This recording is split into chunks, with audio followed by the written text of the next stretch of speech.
Welcome to Sujata kitchens. ಇವತ್ತು ನಾನು ಕಡಲೆ ಪಲ್ಯವನ್ನು ಮಾಡ್ತಾಯಿದ್ದೀನಿ. ಈ ಕಡಲೆ ಪಲ್ಯವನ್ನು ವರ್ಷದಲ್ಲಿ ಒಂದು ಸಲನಾದರೂ ತಿಂದರೆ ಆರೋಗ್ಯಕ್ಕೆ ಒಳ್ಳೆಯದು. ಕಡಲೆ ಮುಂಗಾರು ಮಳೆ ಬಿದ್ದ ತಕ್ಷಣವೇ ಬಿದ್ದರಲ್ಲಿ ಮೊಳಕೆಗಳು ಬರೋದಕ್ಕೆ ಶುರುವಾಗುತ್ತೆ. ಆ ರೀತಿ ಬಂದಂಥ ಮೊಳಕೆಯನ್ನೇ ನಾವು ಕಡಲೆ ಅಂತ ಕರಿತೀವಿ. ಈ ಕಡಲೆ ಪಲ್ಯವನ್ನು ಹೇಗೆ ಮಾಡೋದು, ಕಡಲೆ ಪಲ್ಯವನ್ನು ಮಾಡೋದಕ್ಕೆ ಏನೇನು ಬೇಕಾಗುತ್ತೆ ಅಂತ ನೋಡ್ಕೊಳ್ಳೋಣ. ಹಾಗೆ ನಾನು ಹೆಬ್ಬಿದ್ರ ಕಡಲೆಯನ್ನು ತೊಗೊಂಡಿದ್ದೀನಿ. ಇದನ್ನು ಕ್ಲೀನ್ ಮಾಡಿಕೊಂಡು ಸಣ್ಣದಾಗಿ ಕೊಚ್ಚಿ ಅಥವಾ ಹೆಚ್ಕೊಂಡು ಇದನ್ನು ಸಣ್ಣದಾಗಿ ಮಾಡಿ ಇಟ್ಕೊಂಡಿದ್ದೀನಿ. ಹಾಗೆ ಇದನ್ನು ಹೇಗೆ ಮಾಡೋದು ಮತ್ತು ಮಾಡೋದಕ್ಕೆ ಏನೇನು ಬೇಕು ಅಂತ ನೋಡ್ಕೊಳ್ಳೋಣ.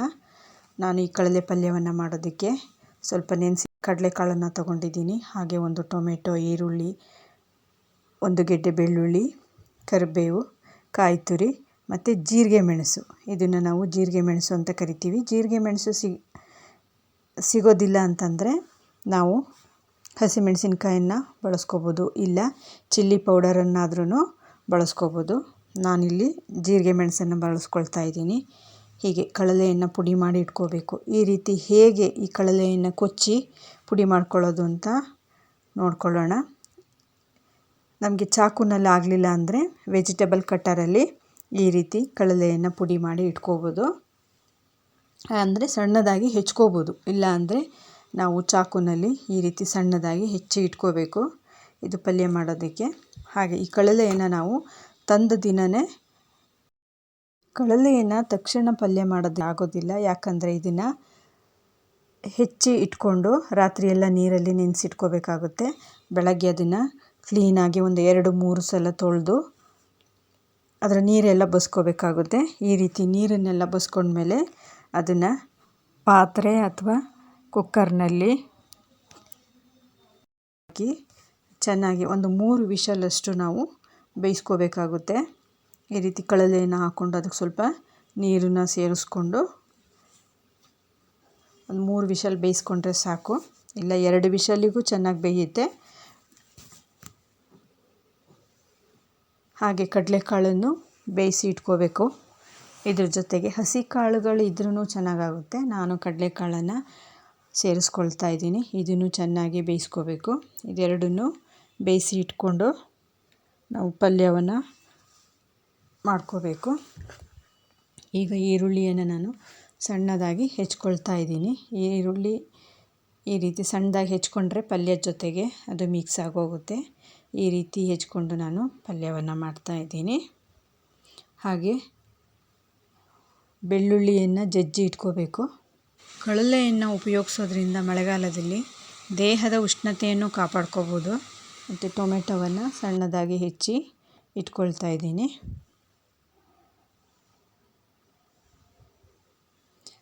ಟೊಮೆಟೊವನ್ನು ಸಣ್ಣದಾಗಿ ಹೆಚ್ಕೊಂಡ್ರೆ ಪಲ್ಯದ ಜೊತೆಗೆ ಚೆನ್ನಾಗಿ ಮಿಕ್ಸ್ ಆಗೋಗುತ್ತೆ. ಹಾಗೆ ಜೀರಿಗೆ ಮೆಣಸನ್ನು ಜಜ್ಜಿ ಇಟ್ಕೋಬೇಕು. ಯಾಕಂದರೆ ಇದನ್ನು ಇಡಿನೇ ಹಾಕಬಾರ್ದು, ಎಣ್ಣೆಯಲ್ಲಿ ಸಿಡಿಯುತ್ತೆ. ಹಾಗಾಗಿ ಇದನ್ನು ಸ್ವಲ್ಪ ಜಜ್ಜಿ ಇಟ್ಕೋಬೇಕು.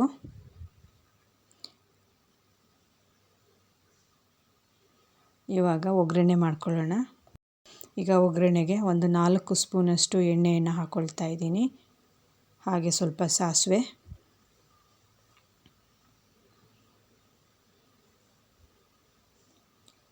ಜಜ್ಜಿರುವಂಥ ಬೆಳ್ಳುಳ್ಳಿ, ಕರಿಬೇವು ಮತ್ತು ಈರುಳ್ಳಿಯನ್ನು ಸೇರಿಸ್ಕೊಂಡು ಸ್ವಲ್ಪ ಹುರ್ಕೋಬೇಕು. ಜೀರಿಗೆ ಮೆಣಸನ್ನು ಸೇರಿಸ್ಕೊಂಡು ಹಸಿ ವಾಸನೆ ಹೋಗೋ ತನಕ ಹಾಗೆ ಹುರ್ಕೋಬೇಕು. ಹಾಗೆ ಸಣ್ಣದಾಗಿ ಹೆಚ್ಚಿರುವಂಥ ಟೊಮೆಟೊವನ್ನು ಸೇರಿಸ್ತಾ ಇದ್ದೀನಿ. ಟೊಮೆಟೊ ಸ್ವಲ್ಪ ಚೆನ್ನಾಗಿ ಬೇಯಬೇಕು. ಟೊಮೆಟೊಗೆ ನಾವು ಸ್ವಲ್ಪ ಉಪ್ಪನ್ನು ಸೇರಿಸ್ಕೊಳ್ಳೋಣ. ಉಪ್ಪನ್ನು ಸೇರಿಸಿದ್ರೆ ಚೆನ್ನಾಗಿ ಟೊಮೆಟೊ ಬೇಯುತ್ತೆ. ಹಾಗೆ ಇದನ್ನು ಒಂದು 5 ನಿಮಿಷ ಚೆನ್ನಾಗಿ ಬೇಯೋದಕ್ಕೆ ಬಿಡೋಣ.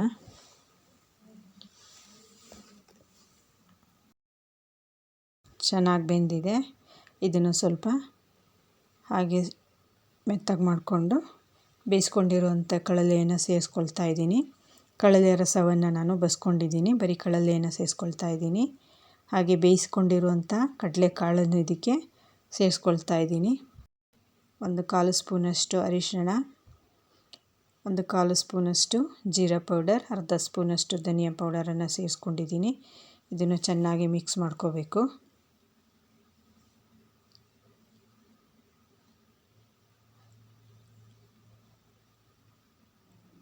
ಹಾಗೆ ರುಚಿಗೆ ತಕ್ಕಷ್ಟು ಉಪ್ಪನ್ನು ಸೇರಿಸ್ಕೊಳ್ತಾ ಇದ್ದೀನಿ. ಪಲ್ಯಗಳಿಗೆ ಪುಡಿ ಉಪ್ಪನ್ನು ಸೇರಿಸ್ಕೊಂಡ್ರೆ ಚೆನ್ನಾಗಿ ಮಿಕ್ಸ್ ಆಗುತ್ತೆ. ಒಂದು 5 ನಿಮಿಷ ಆದಮೇಲೆ ಕಾಯಿ ತುರಿಯನ್ನು ಸೇರಿಸ್ಕೋಬೇಕು. ನಾವು ಕಾಯಿ ತುರಿ ಎಷ್ಟು ಬೇಕಿದ್ರೂ ಸೇರಿಸ್ಕೋಬೋದು, ಜಾಸ್ತಿ ಸೇರಿಸ್ಕೊಂಡ್ರೂ ರುಚಿ ಚೆನ್ನಾಗಿ ಬರುತ್ತೆ. ಚೆನ್ನಾಗಿ ಮಿಕ್ಸ್ ಮಾಡಿಕೊಂಡು ಒಂದು 5 ನಿಮಿಷ ಬಿಟ್ಟರೆ ಕಡಲೆ ಪಲ್ಯ ರೆಡಿ ಆಯಿತು. ಈ ಕಡಲೆ ಪಲ್ಯವನ್ನು ನಾವು ರೊಟ್ಟಿ, ಚಪಾತಿ, ಅನ್ನ ಸೈಡ್ಸಾಗಿ ಯಾವುದ್ರ ಜೊತೆಗಾದ್ರೂ ಉಪಯೋಗಿಸ್ಕೋಬೋದು. ತುಂಬ ರುಚಿಯಾಗಿರುತ್ತೆ. ಮಳೆಗಾಲದಲ್ಲಿ ಮಾತ್ರ ಈ ಕಡಲೆ ಸಿಗುತ್ತೆ. ಹಸಿ ಕಡಲೆಗೆ ಉಪ್ಪು ಹಾಕಿ ಒಂದು ಡಬ್ಬದಲ್ಲಿ ತುಂಬಿಸಿಟ್ಕೊಂಡ್ರೆ ವರ್ಷ ಇಡೀ ಬಳಸ್ಕೋಬೋದು. ನನ್ನ ವಿಡಿಯೋ ಇಷ್ಟ ಆಗಿದ್ದಲ್ಲಿ ಲೈಕ್ ಮಾಡಿ, ಸಬ್ಸ್ಕ್ರೈಬ್ ಮಾಡ್ಕೊಳ್ಳಿ. ಇನ್ನೊಂದು ಕಡಲೆ ಪಲ್ಯವನ್ನು ಮಾಡ್ತಾಯಿದ್ದೀನಿ. ಇದು ಕಿರುಬಿದ್ರು ಕಡಲೆ. ಇದನ್ನು ಕ್ಲೀನ್ ಮಾಡಿ ಬೇಯಿಸಿದೆ. ಈ ಬೇಯಿಸಿರೋಂಥ ಕಡಲೆಯನ್ನು ನಾನು ಸಣ್ಣದಾಗಿ ಹೆಚ್ಕೋಬೇಕಾಗುತ್ತೆ. ಈ ರೀತಿ ಸಣ್ಣದಾಗಿ ಹೆಚ್ಕೋತಾ ಇದ್ದೀವಿ. ಇದನ್ನು ನಾವು ಕೂದಲಲ್ಲಿ ಹೆಚ್ಕೊಳ್ತಾ ಇದ್ದೀವಿ. ನೀವು ಯಾವುದ್ರಲ್ಲಿ ಬೇಕಾದರೂ ಹೆಚ್ಕೋಬೋದು. ಚಾಕುನಲ್ಲಾದರೂ ಹೆಚ್ಕೋಬೋದು, ಇಲ್ಲ ವೆಜಿಟೇಬಲ್ ಕಟ್ಟರಲ್ಲಾದ್ರೂ ಹೆಚ್ಕೋಬೋದು. ಈ ರೀತಿ ಸಣ್ಣದಾಗಿ ಹೆಚ್ಕೋಬೇಕು.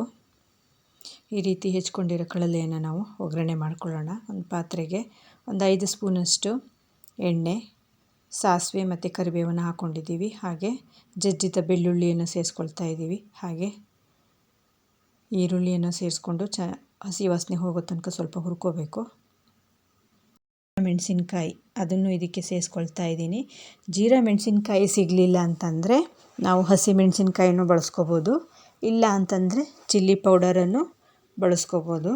ಹೆಚ್ಕೊಂಡಿರೋ ಟೊಮೆಟೊವನ್ನು ಸೇರಿಸ್ಕೊಂಡು ಚೆನ್ನಾಗಿ ಹುರ್ಕೋಬೇಕು. ಚೆನ್ನಾಗಿ ಬೆಂದ ಮೇಲೆ ಇದಕ್ಕೆ ನಾವು ಹೆಚ್ಕೊಂಡಿರುವಂಥ ಕಡಲೆಯನ್ನು ಸೇರಿಸ್ಕೊಂಡು ಒಂದು 5 ನಿಮಿಷ ಒಗ್ಗರಣೆಯಲ್ಲಿ ಬೇಯಿಸ್ಕೋಬೇಕು.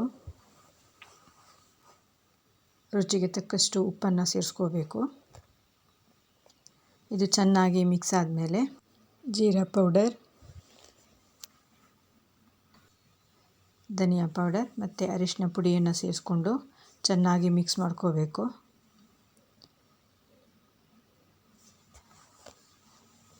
ಚೆನ್ನಾಗಿ ಮಿಕ್ಸ್ ಆದಮೇಲೆ ಇದನ್ನು ಒಂದು 5 ನಿಮಿಷ ಮತ್ತೆ ಚೆನ್ನಾಗಿ ಒಗ್ಗರಣೆಯಲ್ಲಿ ಎಲ್ಲದೂ ಮಿಕ್ಸ್ ಆಗೋ ತನಕ ಬೇಯಿಸ್ಕೋಬೇಕು. ಕೊನೆಯಲ್ಲಿ ಕಾಯಿ ತುರಿಯನ್ನು ಸೇರಿಸ್ಕೋಬೇಕು. ಹಾಗೆ ಸ್ವಲ್ಪ ಕೊತ್ತಂಬರಿ ಸೊಪ್ಪನ್ನು ಸೇರಿಸ್ಕೊಂಡು ಚೆನ್ನಾಗಿ ಮಿಕ್ಸ್ ಮಾಡ್ಕೋಬೇಕು. ಕಡಲೆ ಪಲ್ಯ ರೆಡಿಯಾಗಿದೆ. ಇದು ರೊಟ್ಟಿ, ಚಪಾತಿ, ಅನ್ನ ಯಾವುದ್ರ ಜೊತೆಗಾದ್ರೂ ತುಂಬ ರುಚಿ ಅನಿಸುತ್ತೆ. Thank you for watching.